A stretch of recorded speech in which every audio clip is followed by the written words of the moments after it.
Good morning, good afternoon, good evening, everyone. Welcome to the second and final of our joint webinars with the Global Cyber Alliance. My name is Gavin Brown. I'm the head of CentralNic's Registry Services Division.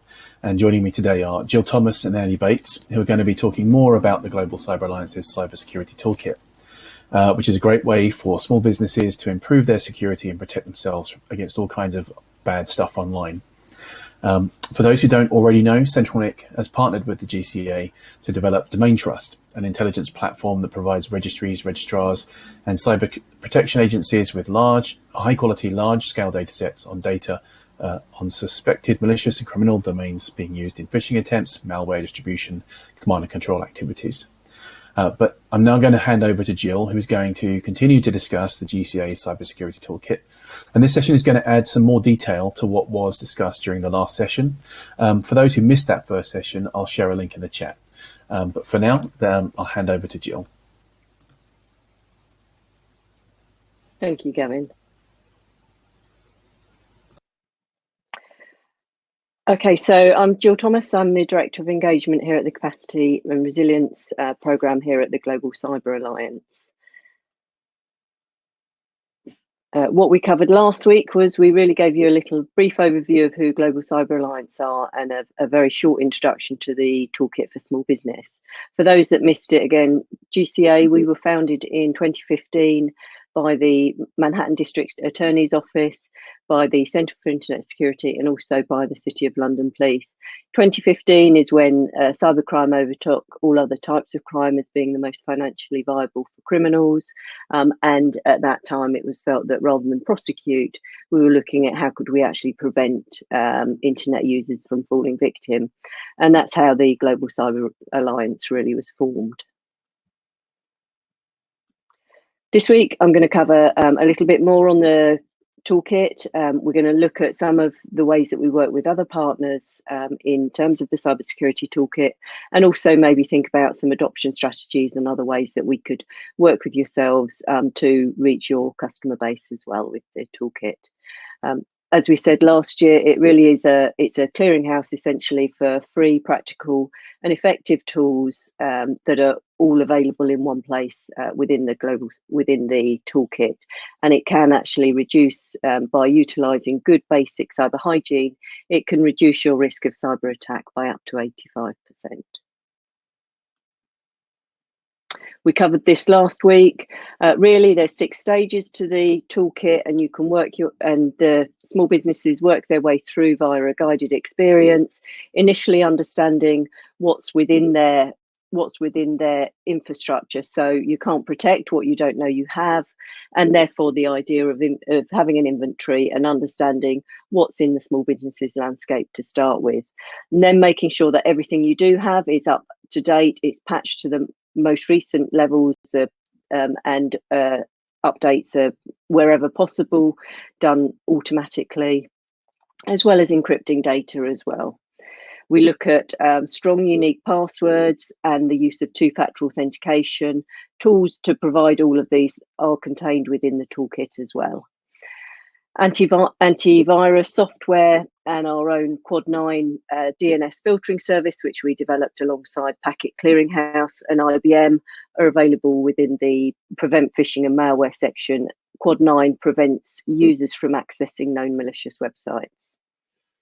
Backup and recover, the need for regular and scheduled backing up of your data, so that if you do either fall victim to a ransomware attack or any other type of data loss, corruption, laptop stolen or whatever, you are able to recover, or the small businesses are able to recover from that particular incident and get back operating as quickly and as effectively as possible. And then finally, the need to protect the small businesses' email domain by the use of a standard known as DMARC, which stops other organisations or attackers from pretending to be you online. So actually preventing anybody other than those that are authorised to use the email domain, the exact email address, as if it were coming from a legitimate business, as part of their attack vectoring. So in moving to the toolkit, As you approach the toolkit, the very front page, the first page that you come to, there's always a fast access menu bar down the left-hand side. You can, if small businesses just want to dip into one of those particular sections and grab the tools needed to fulfill that particular cyber hygiene practice, then they can access that via the left-hand fast access menu bar. If they want more of a guided experience, as I say, moving through those steps one after the other, then they would click on that big blue button in the center. In addition to that, we also provide a video as to why it's so important to protect against cybercrime. There's a handbook there. If they prefer to look and help themselves offline, they can download a handbook. And we also have a learning portal whereby they can run through 7 mini courses all about basic cyber hygiene as well. But I'm going to talk a little bit more about that one in a few minutes' time.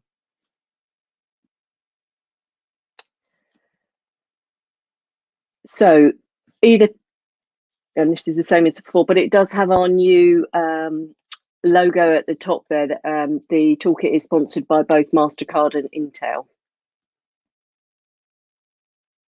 So by clicking on that left-hand blue button or accessing the Know What You Have button on the fast access menu, it will take you to that particular step or that toolbox. Each one looks pretty much the same. You start off with a little bit of information in terms of why taking these particular tools is important. There's typically a 2-minute video giving a little bit more background information and a drop down in the center that again provides you with more background. Scrolling down is where you'll come to the particular tools, and in each case there's information in terms of what that tool is. So is it a third-party downloadable tool? Is it a scan? Is it a video? Is it instructions? Is it a policy document? How long do you need to actually implement that? And that's an average sort of time, clearly, depending on the landscape and the infrastructure will determine how long it is in real life. And then also the level of IT expertise that's required. Typically, majority of tools are a level 1, which is for users, as opposed to a level 4, where you really do need some IT expertise there. Once you've downloaded, or if you've gone through that particular tool, you can then take the next step and that will move you on to the next tool. So we've tried to make it as user friendly as possible and guide those users who typically would have very little IT expertise. They wouldn't have the money to do things themselves, but they're really are at high risk. So 43% of data breaches do impact small and medium businesses, and those businesses that really don't think that they're likely to be a target. In each case, we also provide a community forum. So if the small business is having any difficulty with actually implementing any of the tools, they can click across and ask questions within the community forum. They would need to sign into the forum, and we have a number of private forums as well on here, but it's a real hive of really useful information and other additional resources as well to support and help those small businesses and other communities as well as they're going through this process. I mentioned the learning portal, so anyone can sign up to take 7 mini courses, initially starting off with understanding what cyber risk is, and then moving through those sort of 6 cyber hygiene principles or practices, if you like, and explaining why it's important and providing additional guidance and background on that. Who else do we work with? Well, these are just 3 of our partners, and I'll just sort of talk through a little bit about what we're doing with them. In terms of Action Fraud, Action Fraud is the reporting centre in the England, Wales and Northern Ireland. So you would call Action Fraud if you're a victim of cybercrime or fraud, as you're waiting to speak to somebody. So part of that call waiting, rather than having sort of music in the background, you'll actually be given some guidance. They're talking about the Global Cyber Alliance, and they're providing the information in terms of links to the website as well to help them, so they can go away and and look at the toolkit there.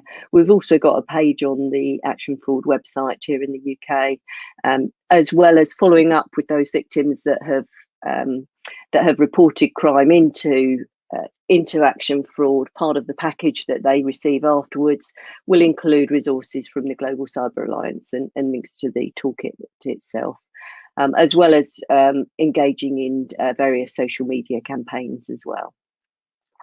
So that's Action Fraud. Lloyds Banking Group. Again, we're on their website there as part of their fraud advice, in a fraud advice booklet, links to the cybersecurity toolkit for small business. We regularly work with them on joint webinars and events for their small business customers.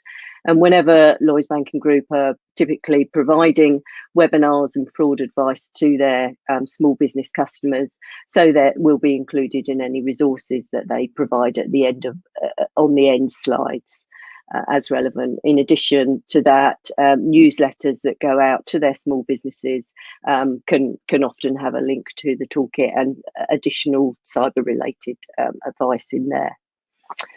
Mastercard, who are one of our toolkit sponsors, they've got a trust centre that they provide for all of their small business customers, and again we've got links and we've got information and direct links from that website to ourselves. They also run a series of sort of 60-second podcasts all around cyber hygiene, mastering cyber it's called, and we feature quite regularly on those, as well as at the back of typically any videos, for example, on ransomware and other types of cybercrime. There'll be information about the toolkit at the end of that. We have also engaged with Mastercard on a particular project within Indonesia, and working with Mercy Corps actually on the ground there to reach out to 100,000 small businesses to cyber secure those businesses and to get those in a far better cybersecurity position than they would otherwise be. So those are just 3 examples of many partnerships that we have, and different ways that we work with those partners and those organisations. In summary, the Cybersecurity Toolkit for Small Business, it's specifically designed for small businesses. It has clear and actionable guidance, as well as free relevant tools that actually enable them, that they can implement, deploy, and actually make them safer online when they go about their business online. Wrapped around the toolkit, we have the learning portal, we have the handbook, and we have the community forum. And it does address those most common cyber risks that affect small businesses.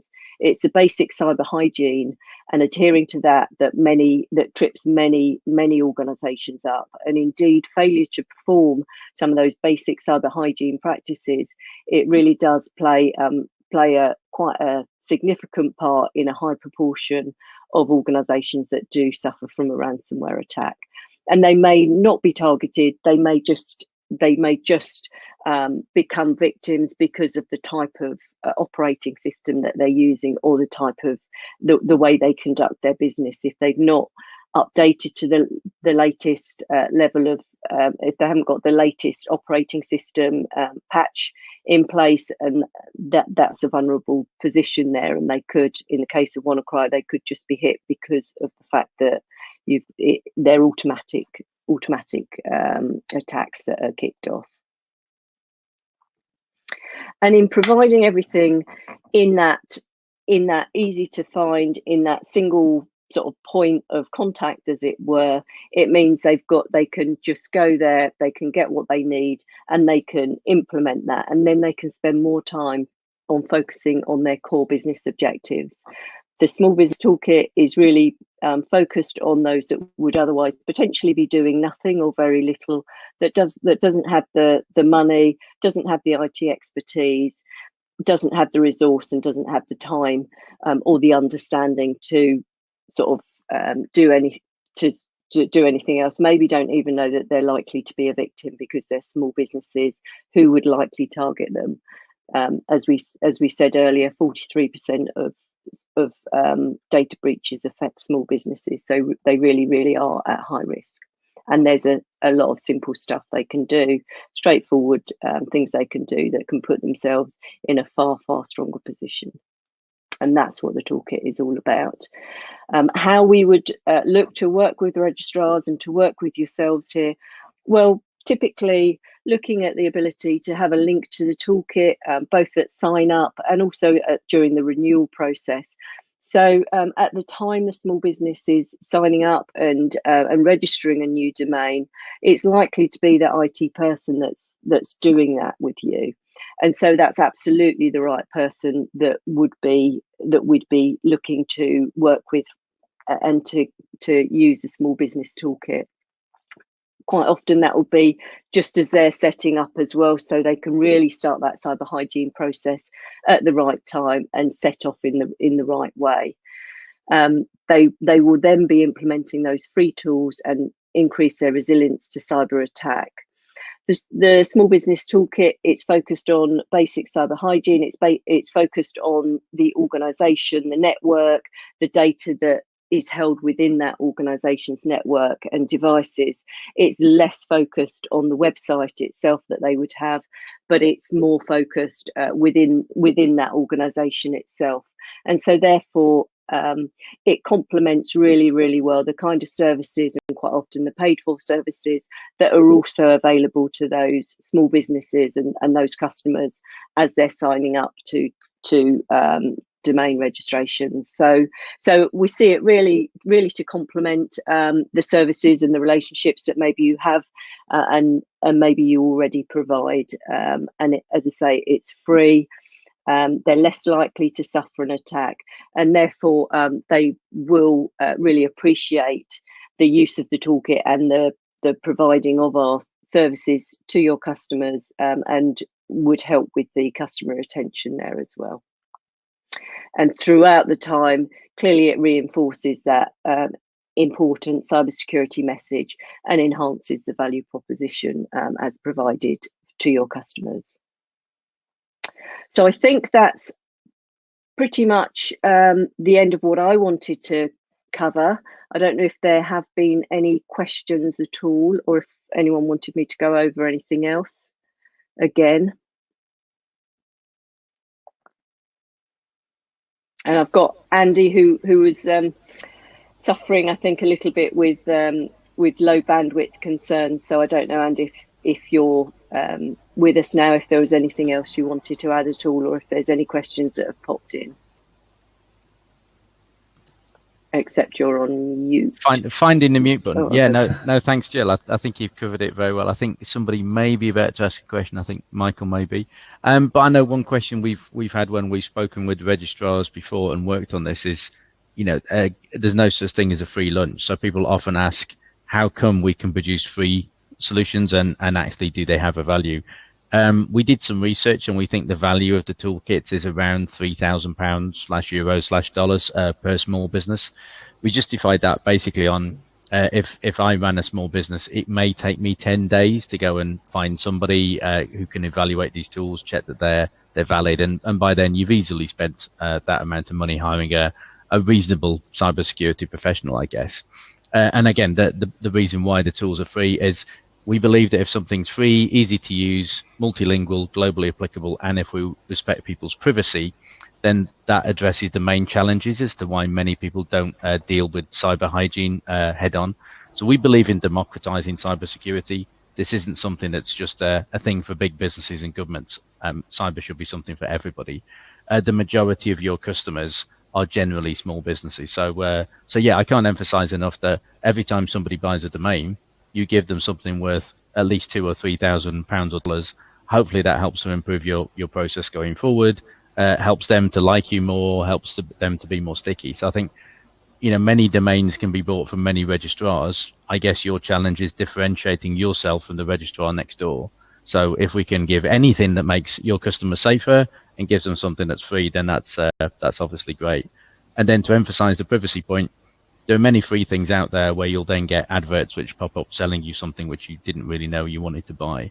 So that's why we massively respect the privacy point. And just as a footnote, GCA is unique in having both an MOU with ICANN and with the UK Information Commissioner's Office, principally for the Domain Trust Project, which Gavin spoke about. But I regularly get to deal with the UK ICO. So again, if that was ever a stamp that we're not using your customers' data for marketing purposes.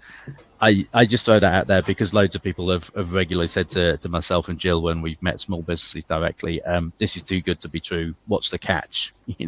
Are you defrauding us as well? So that's why we talk about our partners. That's why we talk about our founders. That's why we talk about the fact that the toolkit is sponsored by Intel and MasterCard. So hopefully that helps. Well, thank you, Andy and Jill. I did have one question that I wanted to ask you. At the moment, there's a lot of attention around ransomware attacks and pretty large-scale kind of supply chain-driven ransomware attacks. What does the cybersecurity toolkit offer to small businesses that want to protect themselves against that specific form of attack? It's a good question. If I dive in head first of all, and then maybe Jill, you can talk about Megan and the ransomware task force. Most ransomware starts with a phishing attack or some kind of malware infestation. So in terms of Quad 9, in terms of for larger customers, maybe domain trust, then that gives a certain level of assurance. And particularly in the larger customer space, I appreciate probably more relevant to the registrars. If you can share domains with us that you think are malicious, then it may not help the person who's just been victimized, but it certainly helps everybody else. But yeah, ransomware, there's a lot of talk about ransomware, quite rightly. And as I said yesterday on a panel about ransomware, you don't have to be attacked to become a victim of ransomware. And both Maersk and the NHS example were people who weren't under attack, they just received malware as it transited throughout the internet. But the biggest form of defense is the classic cyber hygiene of not clicking on links, having your virus scanner up to date, having backup, and backup is really the last defense in terms of ransomware. So all of those things which are already in the toolkit certainly help to shore you up against the ransomware attack. Can't overemphasize backup enough, and so many small businesses forget about backup. And as Jill said, and in fact, the first toolbox, really knowing what you have. If you don't know what's in your organization, there's no way you can protect it. There's certainly no way you can do a backup and restore. So that's why the toolbox is walk people through this journey of discovery all the way through to defense.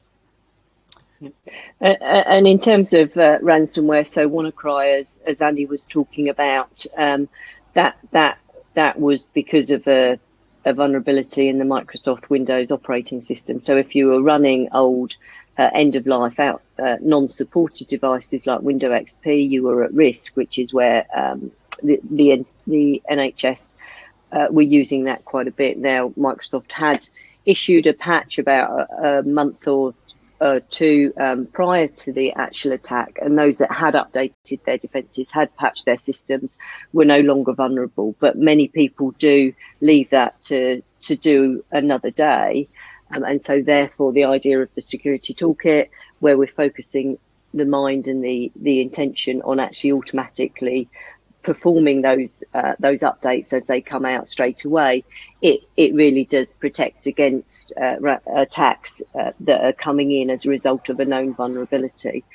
There was also another actually interesting report last week. It was of a small business. It was in the States, but when they first set it up 10 years ago, I think it was 20 years ago, they used the same password on their Yahoo Mail account as they did to actually have the admin function on their website. And so therefore, when their email and password were stolen when Yahoo was affected by a data breach, they'd forgotten that they had duplicated that password. And so only about a month ago now, that small organisation that had spent 20 years building up a fantastic reputation lost everything, and are in the process now of, over the next couple of months, hoping to rebuild from scratch everything that they had developed over the preceding 20 years. So again, understanding what's in your network is really important. That if you're not using it, if you no longer have it, then just get rid of it and delete accounts that you don't use. So it is that basic cyber hygiene. If I can jump back to a particular war story, and again, we talked about this yesterday, and please, everyone, don't accuse me of kind of spinning the story to ransomware from what's in the toolkit. So have we developed something in the toolkit specifically for ransomware? Not yet, but that's an ongoing conversation we're working on. But even things like DMARC, and I think everybody's familiar with DMARC, but in case you're not, it assures the email receiver that the sender is the sender. We've discovered if you turn DMARC on, criminals will stop attacking you using phishing or impersonation scams. They'll go somewhere else. DMARC, however, becomes a beacon of IT maturity. So it's available in DNS, so anybody can work out whether you've got it turned on. One of the big differentiators with ransomware, as opposed to just a blanket phishing attack where you're doing a directory harvest or just trying to get hold of people in any way, is generally you are trying to target one organization. Sometimes, with the 2 examples we talked about, it leaks and finds itself attacking other people. But in a ransomware attack, the reconnaissance phase, if you look at the MITRE attack framework of reconnaissance, deploy, exfiltrate, etc., in the reconnaissance phase, criminals are going to use DMARC to determine your state of IT maturity. If you've got DMARC turned on, or your small business customers have got DMARC turned on, we always think it's the equivalent of sticking a burglar alarm outside your shop. Criminals who do a drive-by attack are more likely to go to the shop next door that doesn't have a burglar alarm, doesn't have bolts, doesn't have gates. So in research we've done, we found this is a reasonable indicator. It's by no means a defense from ransomware once the attack happens, but in terms of the reconnaissance phase, it's just another thing that helps you out, and everybody needs all the help they can get right now. Absolutely, yes. So one more question for you, which has come from Natasha. What is the maximum business size that the toolkit would work for? Is it really targeted at micro businesses? Could a company of 50 or 100 or 200 people still get value from the toolkit? Should I pick that up, Jill? You can do, yeah. Great. So, I mean, we have designed it for the 10 to 20 size business, but there's something in there for everyone. I mean, the DMARC example is a typical small business finds it easy to turn on DMARC, but actually the bigger the business you are, the more you want to protect your brand, the more you get spoofed. So HMRC, we're one of the biggest beneficiaries of DMARC. It's not something we've created. We've just created a wizard to make it easier. So I think the larger the business you are, the less the tools are applicable to you. I would say if you're an organization who has a CISO, probably the toolkit is definitely not for you.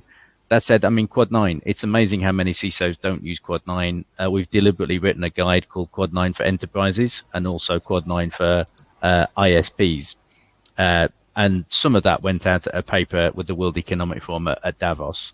So never say never, but I think generally there's always something from the GCA portfolio for every size business, and we've tried to put all of the portfolio, with the exception of our IoT, honeypot, and domain trust within the toolkit. But generally, yeah, 10 to 20 size business, 50 would be good. But if you've got a CISO, then please come and talk to us directly. Okay, thank you very much. So we're at the bottom of the hour. We've just seen a message in the chat coming from Mark Dawson, asking about the figures to back up the DMARC equals burglar alarm. Maybe this is not something you can answer right now. If necessary, we can figures now, graphs yes. So we've built some DMARC honeypots. So we deliberately built some. In fact, we worked with some NCSC students of one of our partners in 2019, where both we and they just built some domains to see the attack vectors coming in and the spoofing. And from that, we've got some good charts, which I could see if I could dig them out to share, that literally shows when you turn DMARC on, the amount of spoofing just declines. So I guess I've got more trends than I have absolutes. And the reason why we don't have absolutes for the whole internet is the majority of the internet normally doesn't turn DMARC on by default, which again, in terms of a revenue making opportunity for the registrars, DMARC can become difficult. And we have some partners who we're keen to talk to many registrars to see if it's an introductory thing that they could give discounts to registrars, and it becomes yet another thing you can sell. Today's about the toolkit, which is a free opener to get people into that conversation, but that's something we want to explore going forward. So more than happy to have a conversation on that. Yeah, I was just going to say there is a paper that's from our website, the return on investment on DMARC, and the estimates that we've had independent experts look at that and produce the paper to that effect. So we can certainly forward that on as well afterwards. Yeah. And I wonder, thinking about this in the context of domain registrar audience, whether it's worth thinking about DMARC almost as a sort of DMARC can be to email what SSL is to web hosting or DNSSEC is to DNS hosting, and it's a sort of value added product that could actually be quite valuable, and also as and also potentially something that adds stickiness and even revenue to what is a relatively low margin value added product. Yep, exactly. But again, to your point, people who sell domains sell hosting. It's getting into that cyber conversation. I think that's the beautiful thing about the toolkit. It's a free way of getting people to talk cyber, and then you've got them on a much bigger sales journey. Absolutely. Okay, so I think we've now exhausted all the questions. Then we're now at the top of the bottom of the hour, I should say. So all it remains for me to do is to say thank you to Andy and to Jill for giving us that deep dive onto the GCA cybersecurity toolkit. Thank you all to our attendees as well. And of course, if you have questions that you want to answer that you weren't able to answer during the course of this, you can reach out to us and to the Global Cyber Alliance through the website, or just on LinkedIn or social media or wherever. That's the easiest place for you to get hold of us, and we're always happy to answer questions. So for that, I would just want to say thank you all again, and have a good morning, afternoon, and evening.